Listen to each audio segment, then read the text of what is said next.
Assalomu alaykum. Bugun Microsoft Access nimaligi haqida gaplashib o'tamiz.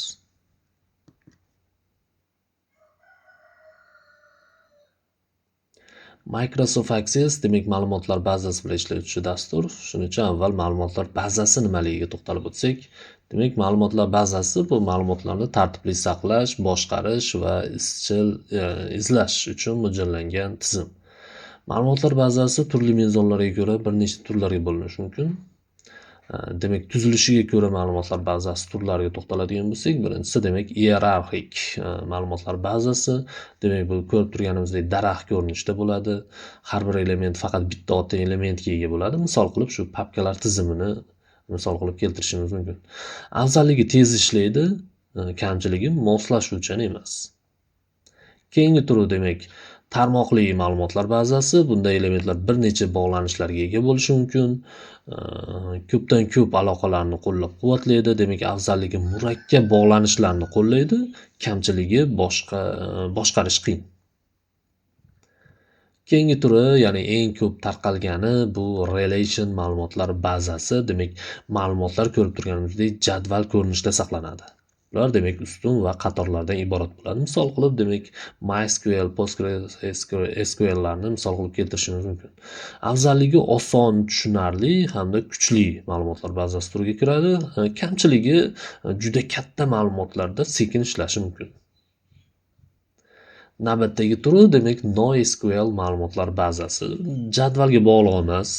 Demak, uni ko'rinishi JSON, hujjat, grafika, key value ko'rinishida bo'lishi mumkin. Misol qilib MongoDB Redis ma'lumotlar bazasini misol qilib keltirishimiz mumkin. Demak, afzalligi katta hajm bilan demak tez ishlay oladi, lekin kamchiligi standartlashmagan. Xo'p, Microsoft Access o'zi nima? Microsoft Access bu ma'lumotlar bazasini yaratish, saqlash, boshqarish uchun mo'ljallangan dastur. U Microsoft Office paketi ichiga kiradi, ya'ni biz ishlatadigan Office paketi, ya'ni Word, Excel, PowerPointlar qatorida Microsoft Access ham bor. Katta ehtimol sizda Word, Excellar o'rnatilgan bo'lsa, Microsoft Access ham shu paketda o'rnatilgan bo'lishi kerak. Ayrim hollarda shunday holatlar bor, o'rnatish jarayonida dasturlarga ya'ni o'rnatilishga pitichka qo'yish imkoniyati mavjud bo'ladi. Shunda pitichka agar olib tashalmagan bo'lsa, Microsoft Excel albatta o'rnatilgan bo'ladi. Oddiy qilib aytganda Excel jadvalga o'xshaydi, lekin ancha kuchliroq. Ya'ni Excelda faqat jadvallar bilan ishlardik. Microsoftda ham shunaqa jadvallar, Microsoft Accessda ham shunaqa jadvallar bilan ishlaydi, faqatgina undan kuchliroq hamda tartibli, katta hajmdagi ma'lumotlarni tartibli saqlash va boshqarish uchun demak ishlatiladi. Tarixiga to'xtaladigan bo'lsak, Access dasturi Microsoft tomonidan ishlab chiqilgan, birinchi versiyasi demak 1992-yilda ishlab chiqilgan. U dastlab kichik bizneslar uchun qulay database sifatida yaratilgan. Vaqtlar o'tib unga quyidagi imkoniyatlar qo'shilgan, ya'ni query, so'rovlar, formalar yaratish, VBA, ya'ni dasturlash imkoniyatlari kabi imkoniyatlar demak qo'shilgan. Asosiga keladigan bo'lsak, alohida bir asoschi keltirilmagan, chunki bu bitta jamoa, ya'ni Microsoft jamoasi tomonidan yaratilgan. Lekin Microsoft asoschisi Bill Gates hisoblanadi. Microsoft Access demak yuqorida aytib o'tgan ma'lumotlar turini demak relation ma'lumotlar bazasi turiga kiradi, ya'ni u jadvallar bir-biri bilan bog'langan holatda ishlatiladi. Demak, xususiyati table ya'ni jadval, bog'lanishlar relationship, kalitlar primary key, foreign key kabi demak kalitlardan foydalanish mumkin. Bog'lanishlar demak quyidagi turlar sanab o'tilyapti. Demak, one to one, one to many, many to many. Demak, bog'lanishlar haqida keyinroq gaplashsak menimcha maqsadga muvofiq bo'ladi. Xulosa qilib aytganimizda, Microsoft Access kichik va o'rta loyihalar uchun juda qulay. Oson o'rganiladi, backend hamda oddiy frontend vazifasini bajarish imkoniyati mavjud unda. Demak, Microsoft Accessni qanday ochishimiz mumkin?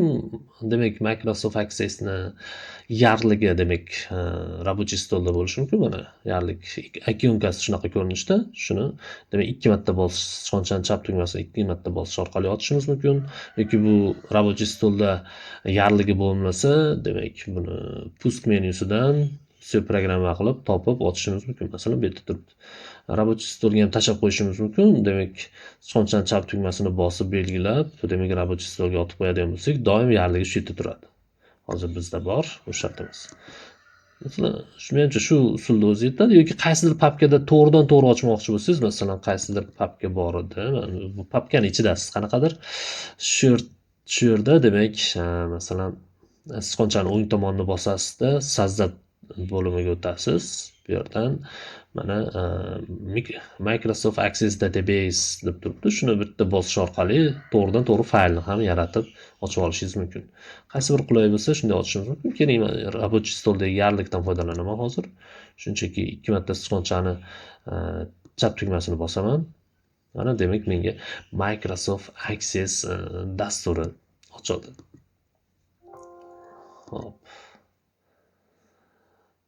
Demak, bu ancha professional tayyorlangan nima, ya'ni oddiy front-end vazifasini ham bajarishi mumkin degandik. Mana shu ko'rinishi olganda bitta hop formalar, relation va hokazo. Customer page. Demak, ko'rinishi shunday. Keling, interfeys bilan keyingi video darsda tanishamiz.